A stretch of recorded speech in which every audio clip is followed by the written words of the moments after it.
أعوذ بالله من الشيطان الرجيم. بسم الله الرحمن الرحيم. وبه نستعين وهو خير ناصر ومعين. الحمد لأهله الصلاة والسلام على أهلها ولعنة الله على أهلها. السلام علیکم ورحمۃ اللہ وبرکاتہ. تمام احباب کو درس قرآن میں خوش آمدید. الحمدللہ ماہ مبارک رمضان کے دوسرے عشرے کے اختتامی ایام میں ہم داخل ہوئے ہیں، اور آج شب 19 کے جو شبہائے قدر میں پہلی رات کے عنوان سے جس کو احیاء کیا جاتا ہے، ہم نے پارہ نمبر 28 کی آخری دو صورتیں وہ رہ گئی تھی تلاوت میں، اور ہم نے اس کی 6 صورتوں کی تلاوت کر لی ہے، سورہ طلاق اور سورہ تحریم. آغاز کرتے ہیں پہلے اسی طرح تلاوت اور اس کے بعد انشاءاللہ ترجمہ اور مختصر تشریح. اعوذ باللہ من الشیطان الرجیم. بسم اللہ الرحمن الرحیم. يا أيها النبي إذا طلقتم النساء فطلقوهن لعدتهن وأحصوا العدة واتقوا الله ربكم لا تخرجوهن من بيوتهن ولا يخرجن إلا أن يأتين بفاحشة مبينة وتلك حدود الله ومن يتعد حدود الله فقد ظلم نفسه لا تدري لعل الله يحدث بعد ذلك أمرا. فإذا بلغن أجلهن فأمسكوهن بمعروف أو فارقوهن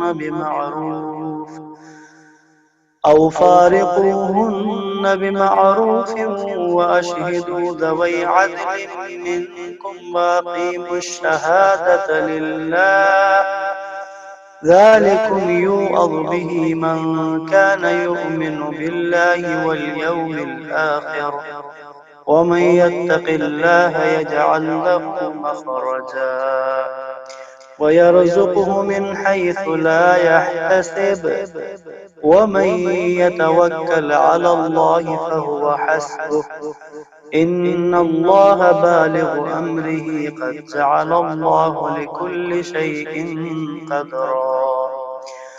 واللائي يئسن من المحيض من نسائكم إن ارتبتم فعدتهن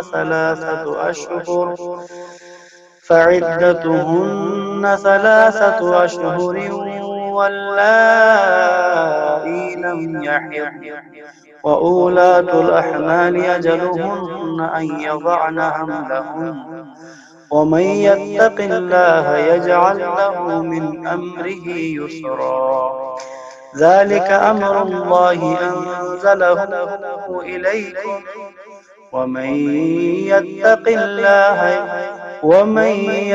الله يكفر عنه سيئاته ويعظم له أجرا. أسكنوهن من حيث سكنتم من وجدكم ولا تضاروهن لتضيقوا عليهن وإن كن أولات حمل فأنفقوا عليهن حتى يضعن حملهن فإن أرضعن لكم فآتوهن أجورهن وأتمروا بينكم بمعروف وإن تعاسرتم فسترضع له أخرى لينفق ذو سعة من سعته ومن قدر عليه رزقه فلينفق مما آتاه الله لا يكلف الله نفسا إلا ما آتاها سيجعل الله بعد عسر يسرا وكأي من قرية عتت عن أمر ربها ورسله فحاسبناها حسابا شديدا وعذبناها عذابا نكرا فذاقت وبال أمرها وكان عاقبة أمرها خسرا أعد الله لهم عذابا شديدا فاتقوا الله يا أولي الألباب الذين آمنوا قد أنزل الله إليكم ذكرا رسولا يتلو عليكم آيات الله مبينات ليخرج الذين آمنوا وعملوا الصالحات من الظلمات إلى النور ومن يؤمن بالله ويعمل صالحا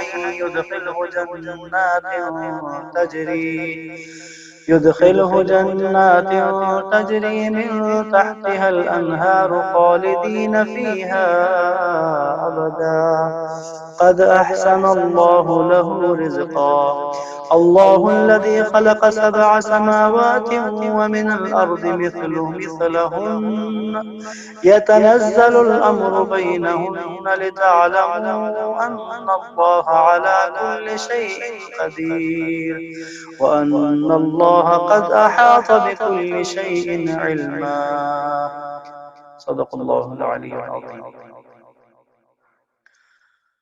ترجمے کی طرف متوجہ ہوں گے۔ بنام خدائے رحمان رحیم۔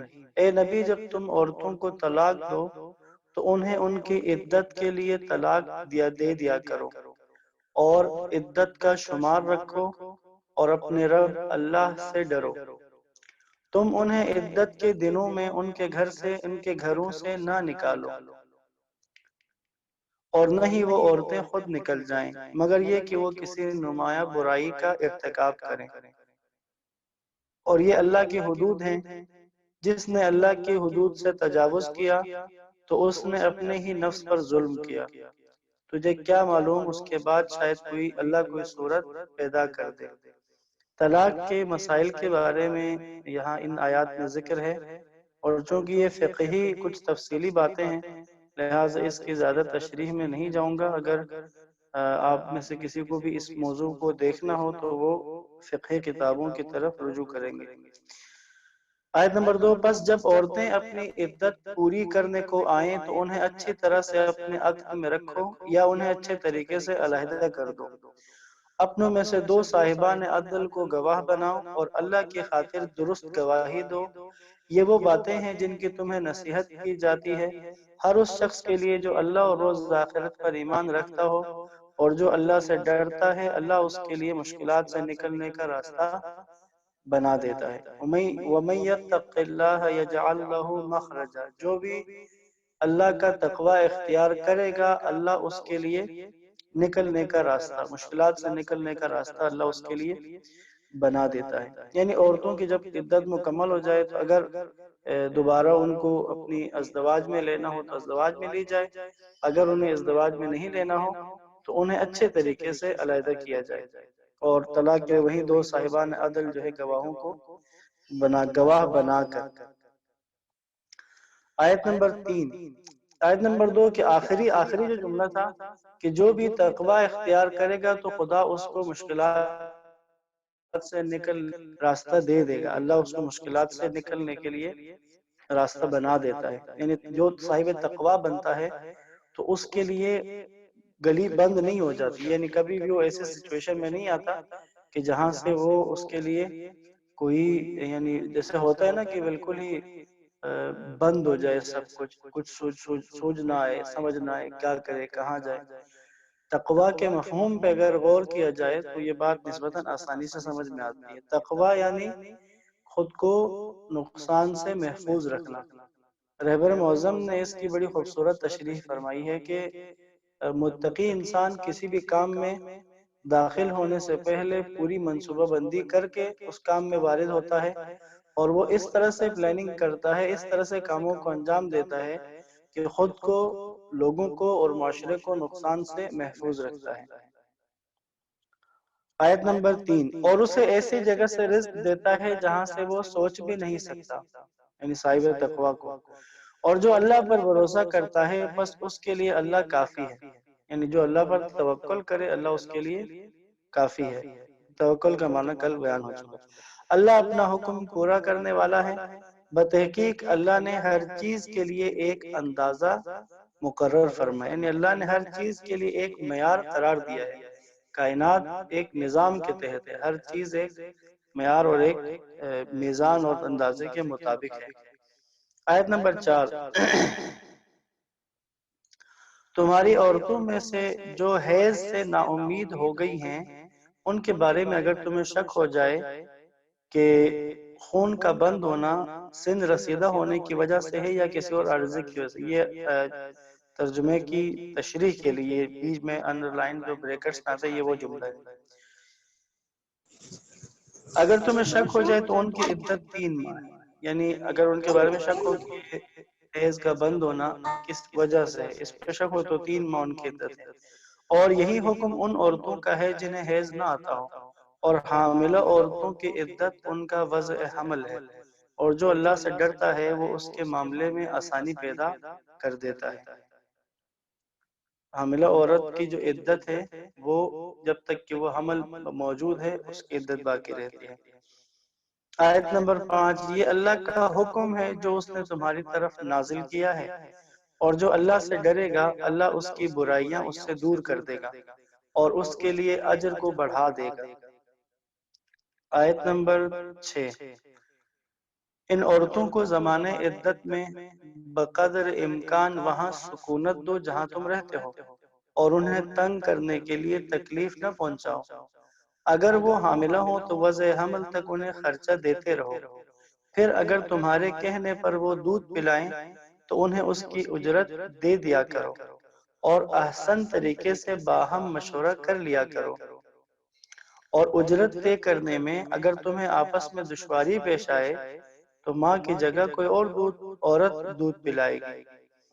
یعنی اگر ہم غور کریں تو جس طرح سے واضح کر کے اور کھول کھول کر احکام کو بیان کیا ہے، اور اس موضوع کو قرآن میں اس قدر خدا نے اہمیت دی ہے اور جگہ دی ہے، یقیناً معاشرتی اعتبار سے بھی ہم دیکھیں تو خاندانوں کے بارے میں، خاندانوں کے آپسی روابط، اور ظاہر ہے کہ معاشرہ انہی خاندانوں کے ساتھ ہی وجود میں آتا ہے، تو اسلام جو ہے وہ خانوادگی کو آئلی جو مسائل ہیں اس کو بہت زیادہ ترجیح دی جاتی ہے، اس کو بہت زیادہ اہمیت دی جاتی ہے، اور وہ آپ کے سامنے ہے کہ جو طلاق کا موضوع ہے، عدت کے موضوعات ہیں، اور پھر وضع حمل اور اس کے بعد دودھ پلانا ماں کا، ان سب باتوں کو کھول کھول کر بیان کیا جا رہا ہے۔ آیت نمبر 7، اور ساتھ ساتھ تاکید کی جا رہی ہے کہ شائستگی کے ساتھ ہو، بغیر کسی لڑائی جھگڑے کے، شائستگی کے ساتھ اچھے طریقے سے معاملے کو آگے کی طرف بڑھایا جائے۔ آیت نمبر 7، وسعت والا اپنی وسعت کے مطابق خرچ کرے، اور جس پر اس کے رزق میں تنگی کی گئی ہو اسے چاہیے کہ اللہ نے جتنا اللہ نے اسے دے رکھا ہے اس میں سے خرچ کرے۔ اللہ کسی کو اس سے زیادہ مکلف نہیں بناتا جتنا اسے دیا ہے، یعنی اللہ کسی پر بھی وہ ذمہ داری نہیں ڈالتا کہ جو وہ اٹھا نہ سکے۔ تنگ دستی کے بعد عنقریب اللہ آسانی پیدا کرے گا۔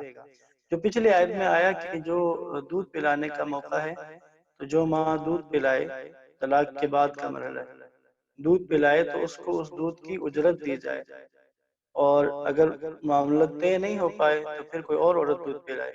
اجرت کتنی ہو وہ ہے کہ جس وسعت والا اپنی وسعت کے حساب سے۔ آیت نمبر 8، اور ایسی کتنی بستیاں ہیں جنہوں نے اپنے پروردگار اور اس کے رسولوں کے حکم سے سرتابی کی تو ہم نے بھی ان سے سخت حساب لیا اور انہیں برے عذاب میں ڈال دیا۔ یعنی اس سے پہلے بہت ساری ایسی بستیاں، بہت ساری ایسی قومیں گزری ہیں کہ جب انہوں نے اللہ کی نافرمانی کی، رسولوں کے حکم سے سرتابی کی، تو اللہ نے کہہ رہا ہم نے بھی ان سے سخت حساب لیا اور انہیں برے عذاب میں ڈال دیا۔ یہ پچھلے تاریخ میں گزر چکا ہے۔ پھر انہوں نے اپنے اعمال کے وبال کا ذائقہ چکھ لیا اور ان کا انجام خسارے پر منتہا ہوا۔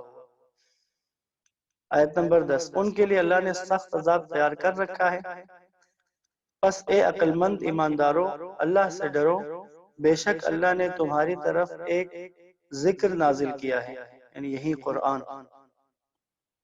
ایک ایسا رسول جو تمہیں اللہ کی واضح آیات پڑھ کر سناتا ہے تاکہ وہ ایمان لانے والوں اور نیک اعمال بجا لانے والوں کو تاریکیوں سے نکال کر روشنی کی طرف لے آئے، اور جو اللہ پر ایمان لے آئے اور نیک عمل کرے اللہ اسے ایسی جنتوں میں داخل کرے گا جن کے نیچے نہریں بہتی ہوں گی، جن میں وہ ابد تک ہمیشہ رہیں گے۔ اللہ نے ایسے شخص کے لیے بہترین رزق دے رکھا ہے۔ یہ رسول اللہ کے بارے میں آئی، یہ اللہ کے نبی آیات کا سنانا جو ہے، اس قرآن کی آیات کی تلاوت کرنا اور اس کو سنانے کا رسول اللہ کا کام کیا تھا، کیا کرتے تھے؟ ایمان لانے والے اور عمل صالح بجا لانے والوں کو تاریکیوں سے نکال کر روشنی کی طرف لے آئے، اور اگلی دنیا کے لیے کیا اجر ہے ان کے لیے کہ جو اللہ پر ایمان لے آئے اور نیک عمل کرے، اللہ اسے ایسی جنتوں میں داخل کرے گا جس کے نیچے نہریں بہتی ہوں گی، اور وہاں اس نے ہمیشہ ہمیشہ کے لیے رہنا ہے۔ آیت نمبر 12، وہی اللہ ہے جس نے 7 آسمان بنائے اور انہی کی طرح زمین بھی، اس کا حکم ان کے درمیان اترتا ہے تاکہ تم جان لو اللہ ہر چیز پر قادر ہے، اور یہ کہ اللہ نے بلحاظ علم ہر چیز پر احاطہ کیا ہوا ہے۔ بس یہاں پر اس صورت کا اختتام ہوتا ہے، تو انشاءاللہ ہم اگلی صورت سورہ تحریم کی تلاوت کریں گے، پہلے آیات کی تلاوت، اور اس کے بعد انشاءاللہ اس کے ترجمے اور مختصر تشریح کو دیکھیں گے۔ اعوذ باللہ من الشیطان الرجیم، بسم اللہ الرحمن الرحیم، يا أيها النبي لم تحرم ما أحل الله لك تبتغي مرضات أزواجك والله غفور رحيم، قد فرض الله لكم تحلة أيمانكم والله مولاكم وهو العليم الحكيم، وإذ أسر النبي إلى بعض أزواجه حديثا فلما نبأت به وأظهره الله عليه عرف بعضه وأعرض عن بعض، فلما نبأها به قالت من أنبأك هذا؟ قال نبأني العليم الخبير، إن تتوبا إلى الله فقد صغت قلوبكما وإن تظاهرا عليه فإن الله هو مولاه وجبريل وصالح المؤمنين والملائكة بعد ذلك ظهيرا، عسى ربه إن طلقكن أن يبدله أزواجا خيرا منكن مسلمات مؤمنات قانتات تائبات عابدات سائحات ثيبات وأبكارا، يا أيها الذين آمنوا قوا أنفسكم وأهليكم نارا وقودها الناس والحجارة عليها ملائكة غلاظ شداد لا يعصون الله ما أمرهم ويفعلون ما يؤمرون، يا أيها الذين كفروا لا تعتذروا اليوم إنما تجزون ما كنتم تعملون، يا أيها الذين آمنوا توبوا إلى الله توبة نصوحا، عسى ربكم أن يكفر عنكم سيئاتكم ويدخلكم جنات تجري من تحتها الأنهار يوم لا يخزي الله النبي والذين آمنوا معه نورهم يسعى بين أيديهم وبأيمانهم يقولون ربنا أتمم لنا نورنا ربنا أتمم لنا نورنا واغفر لنا إنك على كل شيء قدير. يا أيها النبي جاهد الكفار والمنافقين واغلظ عليهم ومأواهم جهنم وبئس المصير. ضرب الله مثلا الذين كفروا امرأة نوح وامرأة لوط كانتا تحت عبدين من عبادنا صالحين فخانتاهما فلم يغنيا عنهما من الله شيئا وقيل ادخلا النار مع الداخلين. وضرب الله مثلا للذين آمنوا امرأة فرعون إذ قالت رب ابن لي عندك بيتا في الجنة ونجني من فرعون وعمله ونجني من القوم الظالمين. ومريم ابنة عمران التي أحصنت فرجها فنفخنا فيه من روحنا وصدقت بكلمات ربها وكتبه وكانت من القانتين. صدق الله العلی العظیم. ترجمے کی طرف متوجہ ہوں گے. سورہ تحریم. بلا میں خدائے رحمان رحیم. اے نبی، جو چیز اللہ نے آپ کے لیے حلال کر دی ہے اسے آپ حرام کیوں ٹھہراتے ہیں؟ آپ اپنی ازواج کی مرضی چاہتے ہیں اور اللہ بڑا بخشنے والا رحم کرنے والا ہے. قرآن نے اس کی صراحت نہیں کی کہ وہ کون سی چیز تھی کہ جس کو حلال کی اور رسول اللہ نے اپنے اوپر حرام قرار دیا.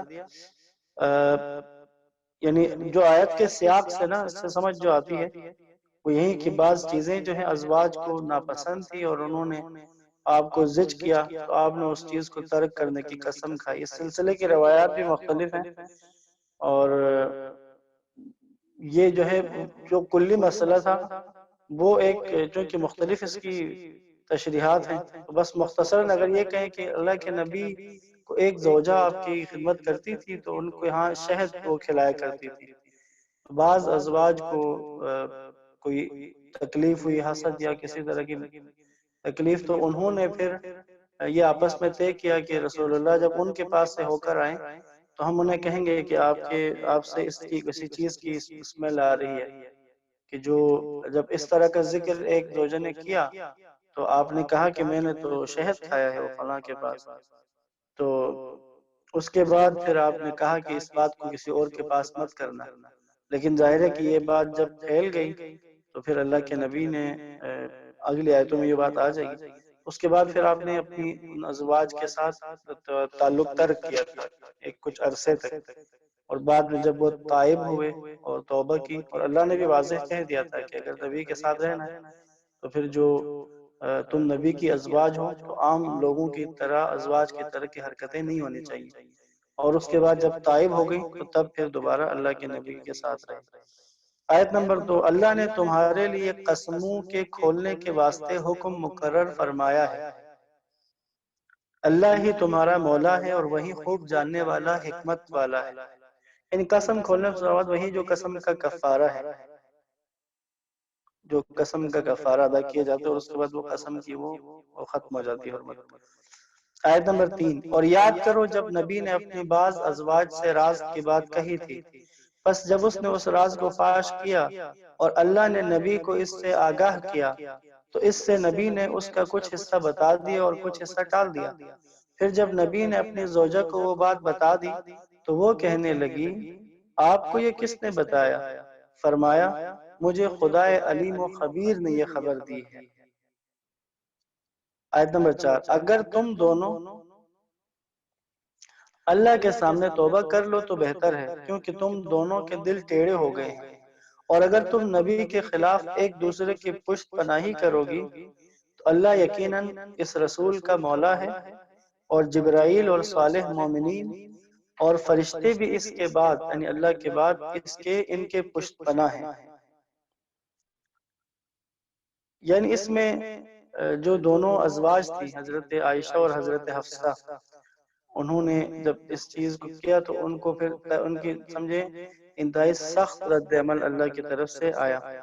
آگے بھی دیکھیے گا اسے، اگر نبی تمہیں طلاق دیں، آیت نمبر 5، اگر نبی تمہیں طلاق دے دیں تو بعید نہیں کہ اس کا رب تمہارے بدلے اسے تم سے بہتر بیویاں عطا فرما دے، جو مسلمان، ایماندار، اطاعت گزار، توبہ کرنے والیاں، عبادت گزار اور روزہ رکھنے والیاں ہوں، خواہ شوہر دیدہ ہوں یا کنواری ہوں، چاہے بیوہ ہوں، طلاق یافتہ ہوں یا کنواری ہوں۔ اگر نبی تمہیں طلاق دے دیں، چھوڑ دیں، تو پھر اللہ تم سے بہتر انہیں عطا کرے گا۔ آیت نمبر 6، اے ایمان والوں، اپنے آپ کو اور اپنے اہل و عیال کو اس آگ سے بچاؤ جس کا ایندھن انسان اور پتھر ہوں گے، اور انسان اور پتھر ہوں گے، اس پر تند خو اور سخت مزاج فرشتے مقرر ہیں جو اللہ کے حکم کی نافرمانی نہیں کرتے اور جو حکم انہیں ملتا ہے اسے بجا لاتے ہیں۔ یہاں پر ایک کلی ایک اصول اس واقعے کو ذکر کرنے کے بعد اللہ نے بیان کیا کہ خود کو اور اپنے اہل و عیال کو اس آگ سے بچاؤ کہ جس کا ایندھن انسان اور پتھر ہوں گے۔ یعنی ایک انسان کو اپنے گھر والوں کے لیے جو بھی کام کرنے، جیسے انسان سب لوگ کوشش کرتے ہیں کہ وہ اپنے گھر والوں کو، اپنے اہل و عیال کو آسودگی میں رکھیں، ان کے لیے آسانیاں فراہم کریں، ان کے لیے مال و متاع کے حوالے سے اور کھانے پینے کے حوالے سے، لباس کے حوالے سے کوشش کرتے ہیں کہ ان کو آسودگی فراہم کریں۔ یہ ظاہر ہے کہ ایک انسان کی ذمہ داریاں ہیں۔ جس طرح یہ ذمہ داریاں ہیں، ان سے بھی برتر اور ان سے بھی کہیں بڑھ کر ایک ذمہ داری کیا ہے؟ وہ ان کو، اپنے آپ کو اور ان کو آگ سے بچانا ہے، جہنم کے عذاب سے بچانا ہے۔ اس کا سادہ سادہ مطلب کیا بنتا ہے؟ ان اعمال کی انجام دہی سے اپنے گھر کو پاک رکھنا ہے، اپنے اہل و عیال کو روکنا ہے ان انجام کی اعمال کے انجام دہی سے کہ جن کے سزا کے طور پر آگ میں ڈال دیا جائے گا، جہنم میں جن کے باعث پھینک دیا جائے گا، ان چیزوں سے اپنے اہل و عیال کو محفوظ رکھا جائے، خود کو بھی اور اپنے گھر والوں کو بھی۔ بس ایسا ماحول ہو تربیت کا کہ جو بھی انسان خود نیک ہے تو اس کی پوری جستجو اور اس کی پوری کوشش اور اس کی پوری منصوبہ بندی ہونی چاہیے کہ اس کے اہل و عیال بھی اس ایمان میں، اس نیکی میں اس کے ہمسر ہوں، اس کے مددگار ہوں، اس کے ساتھ ساتھ سفر کریں۔ آیت نمبر 7، ایک کافروں، آج عذر پیش نہ کرو، جو عمل کرتے رہے ہو بس تمہیں اسی کی سزا مل جائے گی۔ یعنی وہیں کہ جب بروز قیامت یا اس دنیا سے گزرنے کے بعد جب انسان پہنچتا ہے، تو اگر وہاں پر عذر پیش کرنا چاہے تو خدا نے عذر پیش کرنے والوں کے لیے کافر کا لفظ استعمال کیا۔ کافروں، آج عذر پیش نہ کرو۔ کافر یعنی جو جھٹلائے۔ عموماً جب بھی کافر کا لفظ قرآن میں آتا ہے تو ہمارا ذہن فوراً ان کی طرف جاتا ہے کہ جو سمجھے اعلانیہ کافر ہوتے ہیں، جو اللہ کا انکار کرتے ہیں، جبکہ کافر کا لفظ اطلاق ہوتا ہے جان بوجھ کر جھٹلانے والے کو، خواہ وہ زبان سے جھٹلائے یا عمل سے جھٹلائے۔ بس اے کافروں، آج عذر پیش نہ کرو، جو عمل کرتے رہے ہو بس تمہیں اسی کی سزا مل جائے گی۔ آیت نمبر 8، اے ایمان والو، اللہ کے آگے توبہ کرو، خالص توبہ، یعنی یہ توبہ نصوح کہا ہے، توبہ نصوح کرو، خالص توبہ کرو۔ جیسے یہ نصوح کے بارے میں امیر المومنین سے روایت ہے کہ توبہ و استغفار کے 6 ستون ہیں، یعنی توبہ کی جو بلڈنگ ہے وہ 6 پلرز کے اوپر ہے۔ کون کون سا؟ نمبر 1، گزشتہ گناہوں کے لیے ندامت، انسان کو ندامت ہو۔ دوسرا، عدم اعادہ کا عزم، یعنی دوبارہ ان کو ادا نہ کرنے، ان گناہوں کو دوبارہ نہ کرنے کا عزم کرنا۔ نمبر 3، وہ تمام فرائض انجام دیں جو چھوٹ گئے تھے، ان گناہوں کی وجہ سے جو فریضے رہ گئے ہیں ان کو دوبارہ انجام دیں۔ 4، لوگوں میں سے کسی کا حق ذمہ نہ ہو، یعنی اگر کسی لوگوں میں سے کسی کا حق ہے تو اس حق کو ادا کرے۔ 5، گناہ کے ذریعے تیرے بدن کا جو گوشت بنا ہے وہ غم و اندوہ سے پگھل کر تازہ گوشت بن جائے، یعنی جو باڈی بنائی تھی، جو جسم بن چکا ہے حرام سے اور گناہوں کے ساتھ جو بدن بن چکا تھا، اب اس کو پگھلانا ہوگا روزے کے ذریعے سے۔ یقیناً روزہ ہی ذریعہ ہے کہ انسان اس کو پگھلائے، بھوک کے ذریعے سے پگھلائے۔ چھٹی چیز، اپنے کو، اپنے نفس کو اطاعت کی تلخی چکھا دے، جیسا کہ گناہ کی لذت چکھ لی ہے۔ جس نفس نے گناہ کی لذت چکھی ہے، اب اسے اطاعت کا کڑوا گھونٹ پلا دو۔ یہ 6 ہیں پلرز توبہ کی بلڈنگ کے، ان کے اوپر یہ توبہ کی بلڈنگ کھڑی ہوتی ہے۔ پس اللہ کے آگے خالص توبہ کرو، بعید نہیں کہ اللہ تم سے تمہارے گناہ دور کر دیں۔ اگر تم توبہ خالص کرو گے تو اللہ تم سے تمہارے گناہوں کو دور کر دے گا اور تمہیں ایسی جنتوں میں داخل کرے گا۔ پوری توجہ کریں، یہ بندے گناہگار کی بات ہو رہی ہے۔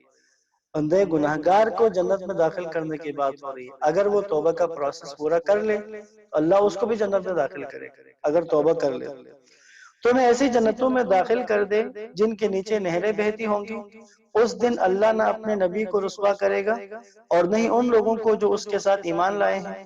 ان کا نور ان کے آگے اور ان کے دائیں طرف دوڑ رہا ہوگا اور وہ دعا کر رہے ہوں گے، اے ہمارے پروردگار، ہمارا نور ہمارے لیے پورا کر دے اور ہم سے درگزر فرما، بے شک تو ہر چیز پر قادر ہے۔ آیت نمبر 9۔ اے نبی، کفار اور منافقین کے خلاف جہاد کیجئے اور ان پر سختی کیجئے، ان کا ٹھکانہ جہنم ہے اور وہ بدترین ٹھکانہ ہے۔ یہ آئے جہاد یا حکم جہاد یقیناً انہی کافروں کے لیے اور انہی منافقین کے لیے کہ جنہوں نے اسلام کے خلاف منصوبہ بندیاں کی اور اسلام کے خلاف میدان میں آ گئے۔ آیت نمبر 10۔ اللہ نے کفار کے لیے نوح کی بیوی اور لوط کی بیوی کی مثال پیش کی ہے۔ یہ دونوں ہمارے بندوں میں سے 2 صالح بندوں کی زوجیت میں تھی، مگر ان دونوں نے اپنے شوہروں سے خیانت کی تو وہ اللہ کے مقابلے میں ان کے کچھ بھی کام نہ آئے، اور انہیں حکم دیا گیا تم دونوں داخل ہونے والوں کے ساتھ جہنم میں داخل ہو جاؤ۔ یاد رہے کہ نسبتیں جو ہیں، اگر انسان کے پاس عمل نہ ہو، انسان کے پاس میدان عمل میں نہ ہو، عمل صالح بجا نہ لائے، تو فقط کسی سے نسبت رہنا، فقط کسی کا رشتہ جو ہے، خواہ وہ کسی نبی مرسل کے ساتھ رشتہ ہو، کسی امام کے ساتھ رشتہ ہو، کسی اللہ کے ولی کے ساتھ رشتہ ہو، کسی شہید اور کسی صدیق و صالحین کے ساتھ رشتہ ہو، فقط رشتہ ہونا یہ چیز انسان کی نجات کا باعث نہیں ہے۔ کیونکہ اگر فقط رشتہ ہونا، فقط نسبت ہونا یہی کافی ہوتا تو لوط علیہ السلام کی بیوی اور نوح علیہ السلام کی بیوی عذاب میں گرفتار نہ ہوتی، کیونکہ نسبت تو تھی ان کی۔ نوح کی بیوی ہے، لوط کی بیوی ہے، لیکن عذاب سے نہیں بچیں گے۔ کیوں؟ عذاب سے بچنے کے لیے، خدا کے عقاب سے بچنے کے لیے جو اس کا طریقہ کار ہے، اس چیز میں کوئی کمپرومائز نہیں ہے، چاہے وہ نوح کا بیوی ہو، لوط کی بیوی ہو۔ تو پس اگر یہ ہمارے لیے بھی ہے، اگر ہم اہل بیت کے ساتھ نسبت رکھیں یا جس طرح اور لوگ جو بھی کسی کے ساتھ کسی پاک اور مقدس ہستی کے ساتھ نسبت رکھتے ہیں، اگر نسبت ہی ہو، فقط ہم یہ کہیں کہ ہم ان کے ہیں، زبانی دعوے ہوں، اگر ان کی تعلیمات کے مطابق زندگیاں نہ ہوں، گھروں کا ماحول ان کی تعلیمات کے مطابق نہ ہو، اگر انسان کی زندگی میں ان کے بتائے ہوئے تعلیمات، ان کے دیے ہوئے احکامات پر عمل پیرا نہ ہو، انہوں نے جن چیزوں سے روکا ہے ان سے نہ روکیں، تو پھر یہ فقط نسبت جو ہے، زبانی نسبت، یہ کام نہیں آئے گی۔ آیت نمبر 11۔ اللہ نے مومنین کے لیے فرعون کی بیوی کی مثال پیش کی ہے۔ یہ دیکھیے گا، اب یہاں وہاں نبی کی ازواج ہیں، نوح کی بیوی ہے، لوط علیہ السلام کی بیوی ہے، لیکن چونکہ ان کے رستے پر نہیں ہے تو پھر ان کے لیے کوئی گنجائش نہیں ہے۔ اور یہاں پر فرعون کی بیوی کی مثال پیش کی جا رہی ہے۔ اللہ نے مومنین کے لیے فرعون کی بیوی کی مثال پیش کی ہے۔ اس نے دعا کی، اے میرے پروردگار، جنت میں میرے لیے اپنے پاس ایک گھر بنا اور مجھے فرعون اور اس کی حرکت سے بچا اور مجھے ظالموں سے نجات عطا فرما۔ اور آیت نمبر 12 میں، اور مریم بنت عمران کو بھی اللہ مثال کے طور پر پیش کرتا ہے، جس نے اپنی عصمت کی حفاظت کی تو ہم نے اس میں اپنی روح میں سے پھونک دیا، اور اس نے اپنے رب کے کلمات اور اس کی کتابوں کی تصدیق کی، اور وہ فرما برداروں میں سے تھی۔ نسبت کے ترتیب سے دیکھیں، رشتے کے حساب سے دیکھیں تو فرعون کی بیوی ہونا اور ادھر نوح علیہ السلام کی بیوی بھی ہونا، لیکن کردار و گفتار، میدان عمل کے اعتبار سے خدا کے نزدیک یہی معیارات ہیں۔ خدا انہی معیارات کے اوپر انسانوں کو پرکھتا ہے۔